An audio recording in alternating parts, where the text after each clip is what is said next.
ધોરણ 10 CBSE English Footprint Unit 1 A Letter to God એ ચેપ્ટરની પાછળની poem dust of snow, બરાબર, dust of snow, બરાબર, એટલે બરફના કણો, બરફની ધૂળ, બરાબર. તો એ પોએમ આપણે એનું ફર્સ્ટ સ્ટાન્ઝા આપણે જોયું હતું. The way a crow shook down on me the dust of snow from a hemlock tree, બરાબર. એક કાગડો એક ઝેરી ઝાડની ઉપર ડાળી હલાવી અને મારી ઉપર બરફ વર્ષા કરે છે. સેકન્ડ સ્ટાન્ઝા છે has given my heart a change of mood and save some part of day I had rued. અને એ જે મારી પર બરફ વર્ષા થઈ એણે મારો મૂડ જે બગડી ગયો હતો એ બગડેલો મૂડ સુધારી દીધો, અને જે મારા આખા દિવસનો જે થોડો ભાગ જે મેં રૂઈડ કરી નાખ્યો હતો, એટલે બગાડી નાખ્યો હતો, એ હવે સુધરી ગયો, બરાબર, અને એ બચી ગયો, સરસ થઈ ગયો. રોબર્ટ ફ્રોસ્ટ એના પોએટ છે.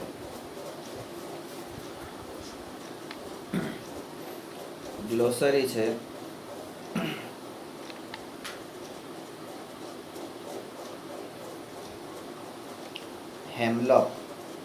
હેમલોક એટલે શું? તો કે a poisonous plant or tree with small white flower, બરાબર. અહીં આપણે લખેલું જ છે કે આવું કયું ઝાડ છે, તો કે ધંતુરો, બરાબર. રૂઈડ એટલે હેલ્ડ ઇન રિગ્રેટ, બરાબર, કે નરક જેવું બનાવી દીધું હોય, બગાડી નાખ્યું હોય. શું છે? ગુસ્સે મેં થા, બરાબર. ત્યાર પછી છે થિંકિંગ અબાઉટ ધ પોએમ. હવે આ જે પોએમ છે એના વિશે તમે વિચાર કરો. એટલે તમારું આ વખતનું અંગ્રેજી જે છે એ તમને થિંક એન્ડ એક્સપ્લેન, આવા બે આપણે શબ્દો કહીએ કે થિંક, કોઈ પણ શબ્દને ઉપર તમે વિચાર કરો, અને એક્સપ્લેન એનું વર્ણન કરો, બરાબર. એટલે તમારા બે પાવર વધે, થિંકિંગ કેપેસિટી વધે અને એક્સપ્લેનેશન પાવર વધે, બરાબર. આ વસ્તુ માટેનું આખું છે તમારું ધીસ પોએમ. હવે આ પોએમ દ્વારા આપણને શું કહેવા માંગે છે? તો this poem presents a moment, એક ક્ષણને એ પ્રેઝન્ટ કરે છે, જે ક્ષણે હું એકદમ નિરાશ હતાશ હતો, બરાબર, એ ક્ષણની વાત થાય છે. That seems simple. હવે જીવનમાં કોઈ પણ ક્ષણ હોય આખા દિવસની, એકદમ સાદી એમ સિમ્પલ લાગતી હોય, but has a larger significance, પણ એનું મહત્વ બહુ જ. આપણને એમ કે આવું થયું એટલે શું, એમ આવું થયું એને શું ફેર પડે, પણ એ જે વસ્તુ છે એનાથી ઘણી બધી ફેર પડી જતો હોય છે, બરાબર. Compare this other quotation from Robert Frost, બરાબર. રોબર્ટ ફ્રોસ્ટનું જે બીજું કોટેશન છે, કોટેશન એટલે એમણે જે ટાંકેલું છે એ, એમણે લખેલું છે એ, તો શું છે એ અહીંયા જે વિધાન છે એવું ને એવું બીજું એના મતલબ જેવું બીજું વિધાન છે. Always a larger significance. Always એટલે હંમેશા અ લાર્જર સિગ્નિફિકન્સ, બરાબર. જિંદગીમાં નાની નાની વસ્તુઓ, નાની નાની વાતો એ બહુ જ મોટું મહત્ત્વ ધરાવે છે, બરાબર. આપણે ઘણી વખત કોઈને અમુક વસ્તુ કહી દઈએ, પણ વાત એકદમ સામાન્ય હોય, રોજે રોજ કહેવાતી પણ હોય, પણ એનાથી સામેવાળાના મન પર કે એની પર બહુ મોટી અસર પડતી હોય છે. અ લિટલ થિંગ, નાની નાની વસ્તુ, ટચીસ અ લાર્જ થિંગ. આ નાની નાની વસ્તુઓ, 10 વસ્તુ ભેગી થાય એટલે એ બહુ મોટી વાત થઈ જાય, બરાબર. તો નાની વસ્તુને કોઈ દિવસ ઇગ્નોર કરવાની નહીં, અવગણવાની નહીં. અને અહીંયા આગળ જે રીતે કીધું છે એ રીતે જીવનમાં નાની નાની ખુશીઓ, નાનું નાનું સુખ, આપણે બહુ મોટા સુખની, બહુ મોટી ખુશીની અપેક્ષા રાખતા હોય છે, એવું નહીં રાખીને નાની નાની ખુશીઓમાંથી, એમાંથી નાની નાની વાતોમાંથી ખુશી શોધવાનો પ્રયત્ન કરવાનો છે. બરાબર. તો એ વસ્તુ અહીંયા તમને બતાવે છે. Number 1, vote is a dust of snow. આ ડસ્ટ ઓફ સ્નો શું છે? વોટ ડઝ ધ પોએટ સે હેઝ ચેન્જ્ડ હિઝ મૂડ. બરાબર. પોએટ એવું શું કહે છે કે જેણે એનો મૂડ બદલી નાખ્યો એમ. અને ત્રીજો પ્રશ્ન છે, how has the poet's mood changed. પોએટનો મૂડ કેવી રીતે બદલાઈ ગયો. બરાબર. આ 3 પ્રશ્નો છે, એ 3 પ્રશ્નોના આપણે જવાબ આપવાના છે.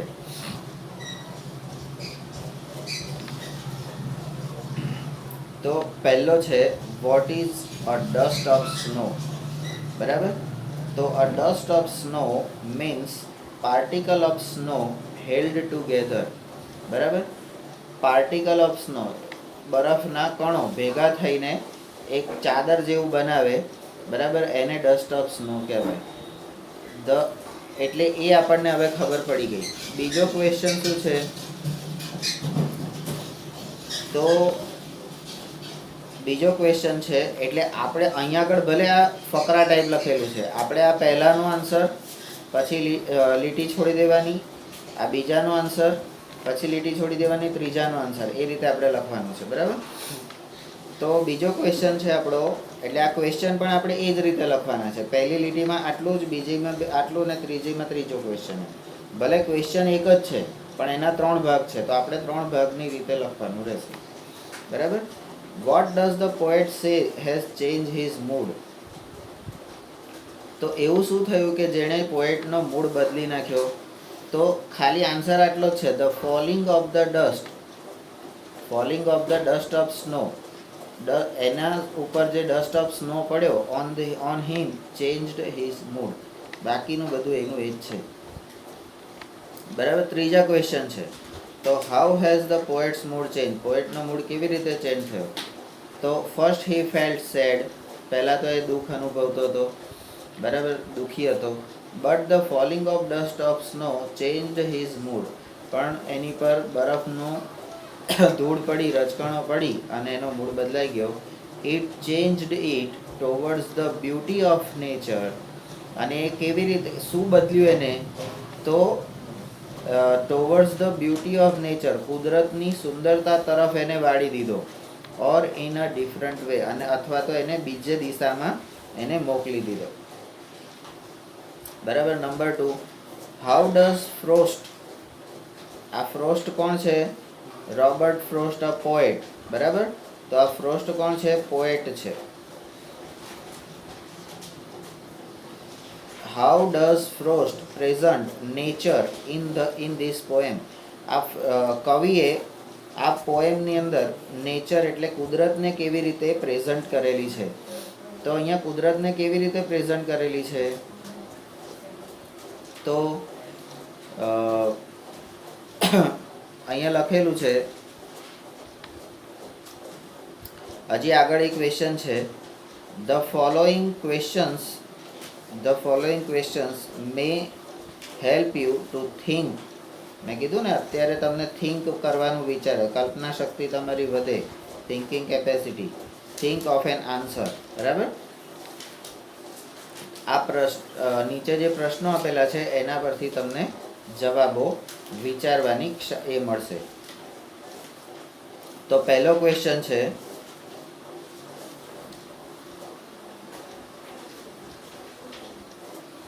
what are the birds that are usually named in poem. બરાબર. એવા કયા પક્ષીઓ છે કે જેનું નામ આ કવિતામાં છે? તો birds with great qualities are usually named in poem. બરાબર. કાવ્યની અંદર તમને એવા જે મોટા નામવાળા, એટલે જે સામાન્ય નામવાળા હોય જે આપણે વારે ઘડીએ વાપરતા હોય છે, પણ એમની ક્વોલિટીઝ એટલે ગુણવત્તા સારી હોય છે, એટલા માટે આપણે એના નામ દઈએ છીએ. તો what are the bird that are usually name in poem. બરાબર. પછી બીજો ક્વેશ્ચન છે, do you think a crow is often mention in poem. બરાબર. તમને એવું ખબર પડે છે કે આ ક્રોનું નામ એટલે કાગડાનું નામ ઓફન વારંવાર આ પોએમમાં આવેલું છે? તો કે ના, એક જ વખત આવેલું છે. બરાબર. તો some of such popular birds are, એટલે પોપ્યુલર બર્ડ એટલે પ્રખ્યાત, જે વારે ઘડી આપણને જોવા મળતા હોય એ કયા કયા છે? તો કકુ કોયલ, પછી મીના શું છે એ શોધવાનું તમારે, પીકોક મોર, બરાબર, પેરોટ પોપટ ઇટીસી, આ બધા કોમનલી આપણને જોવા મળતા પક્ષીઓ છે. પછી જે અહીંયા કીધું કે કાગડાનું નામ વારે ઘડીએ આવ્યું છે, તો કે ના. એટલે આપણો પહેલો જે ક્વેશ્ચન છે, પહેલો ક્વેશ્ચન, એનો જવાબ તમારો અહીંયા સુધી આવશે. પછી બીજો ક્વેશ્ચન છે કે કાગડાનું નામ કેટલી વખત આવ્યું છે? ઓફન આવે છે, તો કે ના, અ crow is rarely mentioned in poem. બરાબર.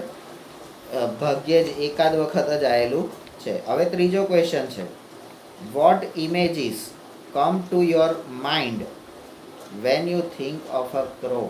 બરાબર. તમે કાગડાનું વિશે વિચારો ત્યારે તમારા મગજમાં કેવી કલ્પનાઓ અથવા તો કેવા પિક્ચર આવે છે? એટલે કાગડો કેવો હોય, એનો કલર કેવો હોય, એની ચાંચ કેવી હોય, આંખો કેવી હોય, કેવું બોલે, આવા બધા આપણે કાગડો કહીએ એટલે કાગડા વિશે આપણા મગજમાં આવા વસ્તુઓનું ધ્યાન આવે. બરાબર. કલ્પના આવે, એટલે થિંક એટલું આપણે કરી શકીએ. However, it is mentioned where there are tragic or serious theme. બરાબર. It is looked at ominously. બરાબર. આ ominously, આનો આપણે એટલે મીના અને ઓમલિયસલી. બરાબર. એટલે અહીંયા આપણો સેકન્ડ ક્વેશ્ચનનો આન્સર અહીંયા પૂરો થાય છે. હવે ત્રીજો ક્વેશ્ચન છે. બરાબર. તો એનો આન્સર અહીંથી શરૂ થાય છે, when I think of crow. બરાબર. હું જ્યારે કાગડા વિશે વિચારું છું ત્યારે I make image of sadness. બરાબર. I make images of sadness. તો મને દુઃખનો અનુભવ એટલે મારા મગજમાં દુઃખની કલ્પનાઓ, દુઃખના ચિત્રો, તકલીફોના ચિત્રો એ આપણને ધ્યાનમાં આવે છે. This may also be of some bad happening or somebody's coming to my house. એટલે કાગડાને જોઈને આપણી જે પેલી જૂની માન્યતાઓ છે કે જૂની કહેવતો છે, બરાબર, તો એના આધાર ઉપર આપણે શું કહી શકીએ? તો ઘરે ઉપર કાગડો બોલે તો કોઈ આપણા ઘેર આવવાનું છે, મહેમાન આવવાના છે. કાગડો તમારા ઘર ઉપર આવીને બોલે તો ઘરમાં મહેમાન આવવાના છે એવું કહેવાય. અથવા તો તમે કાગડાને જુઓ તો કંઈક ખરાબ થવાનું છે. બરાબર. કશું બોલ્યા વગર જો કાગડો તમારા ઘર ઉપર બેઠો હોય તો તમારે એવું વિચારવાનું કે ભાઈ કશું ખરાબ થવાનું છે. બરાબર. અથવા બહુ બધા કાગડા ભેગા થઈ જાય તો પણ એવું થાય, કારણ કે બહુ બધા કાગડા ક્યારે ભેગા થાય? કોઈ મરી ગયું હોય, કંઈક એ કરવાનું હોય ત્યારે. બરાબર. તો એવું કંઈક ખરાબ થવાનું છે અથવા તો કોઈ મહેમાન આવવાનું છે. કાગડાને જોઈને આવા આપણા મગજમાં કલ્પનાઓ થાય. ત્યાર પછીનો ક્વેશ્ચન છે, again what is a hemlock tree. ફરીથી આ હેમલોક ટ્રી શું છે? બરાબર.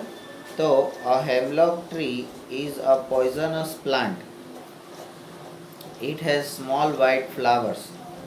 બરાબર. It has small white flowers. તો આ હેમલોક ટ્રીની ડેફિનેશન એટલે તમને ક્વેશ્ચન આવ્યો. બરાબર. સેકન્ડ ક્વેશ્ચન છે, why doesn't the poet write about more beautiful tree such as maple. આ મેપલ ટ્રી શું છે એનો મિનિંગ આપણે લેવાનો. અને ઓકનું ઝાડ હોય છે. બરાબર. ઓર અ પાઇન ટ્રી. આપણે પર્વતીય પ્રદેશમાં જે ઊંચા ઊંચા ને આમ ત્રિકોણ આકારના જે હોય છે એ બધા પાઇનના વૃક્ષો હોય છે. બરાબર. તો કવિએ આ ઝેરી વૃક્ષનું નામ દીધું, પણ આ બધા સારા સારા વૃક્ષો છે એનું નામ કેમ ના દીધું એમ કે? તો એનો આન્સર અહીંથી શરૂ થાય છે બીજાનો. The poet does not do so. આવું કેમ ના કર્યું? ઇટ ઇઝ બીકોઝ, કારણ કે કારણ આપવાનું છે. It is because of it, એટલે બીકોઝ ઇટ ધ ક્રો. આવું એણે કેમ કર્યું? કેમ આ બધા હેમલોક ટ્રીનું જ આપ્યું, આ બધા ટ્રીનું ના આપ્યું? કારણ કે અહીંયા કાગડાની વાત કરેલી છે. તો crow suits better the occasion. બરાબર. કાગડો જે પ્રમાણેની પરિસ્થિતિ અને પ્રસંગને અનુરૂપ હોય છે એ પ્રમાણે અહીંયા વાત કરેલી છે. It also suit the pitiable mood he is in. બરાબર. જ્યારે એ દુઃખી હોય છે, કારણ કે કવિનું દુઃખનું અહીંયા દ્રશ્ય છે, તો દુઃખના દ્રશ્યમાં કાગડો અને આ ઝેર, કારણ કે માણસ દુઃખી ક્યારે હોય કે એના મનમાં ઝેર હોય અથવા તો એના જીવનમાં કોઈ ઝેર ગોળ્યું હોય ત્યારે જ એ દુઃખી હોય, બાકી માણસ દુઃખી હોય નહીં. બરાબર. પોઝ અપ. હવે બીજા પ્રશ્નમાં આપણે ત્રીજો પ્રશ્ન છે. તો ત્રીજો પ્રશ્ન છે, what do the crow and hemlock represent, joy or sorrow? કાગડો અને આ ઝેરી ધતુરાનું જે વૃક્ષ છે એ બંને શું સજેસ્ટ કરે છે? જોય એટલે આનંદ કે સોરો એટલે દુઃખ? આનંદ કે દુઃખ શું વ્યક્ત કરે છે? તો the crow and a hemlock tree represent sorrow and evil. બરાબર. દુઃખ વ્યક્ત કરે છે અને એવિલ એટલે જે ખરાબ તત્વો કહેવાય આપણે, બરાબર, એવા તત્વોનું અહીંયા આગળ એ લોકો પ્રેઝન્ટ કરે છે. એટલે કાગડો આવે તો ખાલી એક જ કાગડા માટે એવું કહેવાય કે ખાલી એક કે બે વખત જ કાગડા વિશે આપણે સારું વિચારીએ છીએ. એક કે કાગડો આપણા ઘર ઉપર બેસે અને એ બોલે, બરાબર, તો એ કોઈ ઘરે મહેમાન આવવાનું છે એ બતાવે. અને બીજું કાગડા વિશે આપણે સારું ત્યારે વિચારીએ છીએ કે જ્યારે શ્રાદ્ધ પક્ષ હોય, બરાબર, અને કાગડો આવે, તમારા પિતૃઓને આપણે જે કાગવાસ નાખીએ છીએ અને એ વખતે પિતૃઓ આવે ને એ કાગડાના માધ્યમથી આપણે એ આપણી વાસ જે છે, ખોરાક, એ પિતૃઓ સુધી પહોંચાડીએ છીએ, એવી આપણે માન્યતા છે. તો એ કાગડો જ્યારે પણ આવે ત્યારે આવી રીતે જ આપણે વિચારીએ છીએ. પણ બાકી કાગડાના માટે આપણે શું કરીએ છીએ? તો કાગડો બેસે એટલે કાગડો આવે એટલે ખરાબ જ બનશે, એમ ખોટું જ બનશે. બરાબર. પછી બીજો ક્વેશ્ચન છે, what does the dust of snow that the crow shakes off a hemlock tree stands for? બરાબર.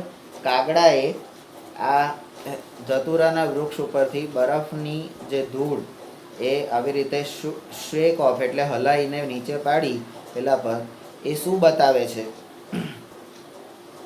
તો the dust of snow stand for some natural Joy or something joyful. બરાબર.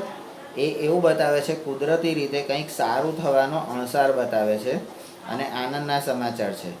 ઇટ મીન્સ, અને એનો મતલબ શું છે? The sad day is going to change. બરાબર. તમારો દુઃખનો દિવસ હવે બદલાઈ રહ્યો છે. It is going to change into something joyful. બરાબર. તમારો દુઃખનો પ્રસંગ છે એ હવે સુખમાં, આનંદમાં પલટાઈ રહ્યો છે, બદલાઈ રહ્યો છે, ફેરવાઈ રહ્યો છે. ફોર ધ પોએટ, કવિ માટે આવું કહે છે. બરાબર. ત્યાર પછી question 3, have there been times when you felt depressed or hopeless? ક્યારે તમારા જીવનમાં એવો સમય આવ્યો છે કે જ્યારે તમે બહુ હતાશ અથવા તો આશાવિહીન, બહુ નિરાશ થઈ ગયા હોય એમ કે? તો કે there have been time when I felt sad, depressed and hopeless. આવો સમય દરેકના જીવનમાં આવેલો જ હોય. Have you experienced a similar moment that changed your mood that day? તમે જ્યારે આવી રીતે હતાશ કે નિરાશ હોય ત્યારે તમારા જીવનમાં આવી કોઈ ક્ષણ આવી છે કે એકદમ દુઃખી હોય ને અચાનક કશું એવો પ્રસંગ બને કે જેનાથી તમે એકદમ ખુશ થઈ જાઓ, અથવા તો તમારું દુઃખની બાજી હોય એ ખુશીમાં પલટાઈ જાય? આવું કંઈ થયું છે એમ કે? But after something has taken place that has changed those sad moment into those of relief. બરાબર? તો અહીંયા ઘણી વખત એવું થાય કે આપણે દુઃખી થઈને બેઠા હોય. હવે જ્યારે તું 10મા બોર્ડમાં હઈશ અને તારું એક્ઝામમાં તે જોરદાર મહેનત કરીને આમ ભયંકર મહેનત કર્યા પછી તારું રિઝલ્ટ જે દિવસે આવવાનું હોય, હવે રિઝલ્ટમાં સૌમ્યભાઈને થયું હતું એમ કે પહેલી વખત રિઝલ્ટ ડિક્લેર કર્યું ત્યારે સૌમ્યભાઈ 1માં ફેલ હતા. એટલે કેવું થાય કે ભાઈ હાય આટલી મહેનત કર્યા પછી હું ફેલ થયો એમ. બરાબર? અને પછી બીજી ત્રીજી મિનિટે રિઝલ્ટ આખું બધું ડિલીટ થઈ જાય અને ફરી નવું રિઝલ્ટ આવે તો એમાં એ પાસ થઈ ગયા. બરાબર? તો એક મોમેન્ટ એવી હતી કે જ્યારે હું બહુ જ દુઃખી હતો અને અચાનક એવી મુમેન્ટ આવી ગઈ કે ના હવે તું ફેલ નહીં, તું પાસ છું. બરાબર? અને એકલો પાસ નહીં, તું 80% ઉપર માર્કે પાસ થયો એમ. તો કેવું થાય કે ભાઈ એકદમ હાય આમ મરી જવા જેવું થઈ ગયું, આમ છે તેમ છે, આમ કહેવાય ખરાબ વિચાર આવે, મમ્મી મારશે, પપ્પા મારશે, આમ થશે તેમ થશે, બા આમ કહેશે, બધું કેટલું બધું આપણે વિચારીએ અને અચાનક આમ પાસ થઈ ગયો અને પાસ પણ સારા માર્કે થઈ ગયો. તો એવું આપણા જીવનમાં ઘણી વખત થતું હોય છે. ફોર એક્ઝામ્પલ, અહીંયા એક ઉદાહરણ આપેલું છે. Once I felt sad. બરાબર? એકવાર હું દુઃખી હતો. When I got a letter of rejection for a job. બરાબર? નોકરીમાંથી મને કાઢી મૂક્યો. એવો મારી ભાઈ કાલથી તમારે જોબ પર આવવાનું નથી. એકદમ સરસ રીતે તમે મનથી કામ કરતા હોય, પ્રમાણિકતાથી કામ કરતા હોય અને આવું આવે કે ભાઈ તમને કાલથી જોબ પર આવવાનું નથી, એવો લેટર જ્યારે તમને આવે તો ત્યારે તમારી શું પોઝિશન આવે કે તમે દુઃખી થઈ જાઓ. But after an hour or so I got a telephone. પણ 1 કલાક પછી, થોડા સમય પછી અથવા તો કલાક એક પછી તમારી પર ફોન આવે. I was ask to join another job. અને એ વખતે તમને કોઈ બીજો માણસ એમ કે તમને ત્યાં આગળથી જોબ છૂટી ગઈ છે એવું અમને ખબર પડી છે, તમારી ઈચ્છા હોય તો તમે અહીંયા આગળ જોબ પર આવી શકો છો. બરાબર? આની અંદર તું તારા પપ્પાનું એક્ઝામ્પલ લઈ શકે હમણાંનું જ. બરાબર? કે ભાઈ સરસ રીતે બધું થતું હતું, બધું કમ્પ્લીટ હતું અને પછી એકદમ એમ કીધું કે ભાઈ કાલથી તમારે આવવાનું નથી. બરાબર? અને કોઈ આપણા કાર્યકર્તાએ એમ કીધું કે ભાઈ તમને જ્યાં સુધી બીજી કોઈ ના મળે ત્યાં સુધી તમે અહીંયા આગળ આવીને કામ કરી શકો છો. બરાબર? તો RSS શું છે? તો RSS એ છે કે ગમે તેવી પરિસ્થિતિમાં તમારી પડખે ઊભું રહે. બરાબર? RSSમાંથી કંઈ રૂપિયા પૈસા કે એવું બધું આપણને મળતું નથી, પણ RSSમાંથી આ વસ્તુ મળે છે, સંબંધો મળે છે. બરાબર? અને એટલા માટે આપણે બધા એની સાથે જોડાયેલા છે. તો અહીંયા ડસ્ટ ઓફ સ્નો તમને એવું કહે છે કે જીવનમાં એક એક ક્ષણને જીવતા શીખો, એક એક ક્ષણને માણતા શીખો. બરાબર? બધી ક્ષણો, બધી પરિસ્થિતિ અને બધા દિવસ સરખા હોવાના નથી. પણ આપણે દુઃખમાં પણ સુખ અનુભવવાની અથવા તો એમાંથી પણ આનંદ મેળવવાની નવી નવી ટેકનિકો આપણે આપણા જીવનમાં જો સુખી રહેવું હોય, બરાબર, તો આપણે એને પણ માણવાનું. દુઃખ આવ્યું એને પણ માણવાનું, સુખ આવ્યું એને પણ માણવાનું. બરાબર? તો એને માણતા શીખવાનું એવું તમને અહીંયા આગળ શીખવાડે છે. બરાબર? તો એકદમ નાની વસ્તુ છે ડસ્ટ. એક તમારા માથા પર તમે આમ અહીંયા શાંતિથી બેઠા છો, લીમડાના ઝાડ નીચે બેઠા છો. બરાબર? અને તમારા માથા પર ધડામ લઈને કેરી પડે. બરાબર? તો શું થાય? શું થાય? પહેલાં તમને આનંદ થાય. બરાબર? કે હસ કેરી પડી એમ. પછી તમે ઉપર જુઓ ત્યારે તમને વિચાર આવવો જ જોઈએ કે સાલું આ ઝાડ તો લીમડાનું છે, કેરી કંઈથી પડી. બરાબર?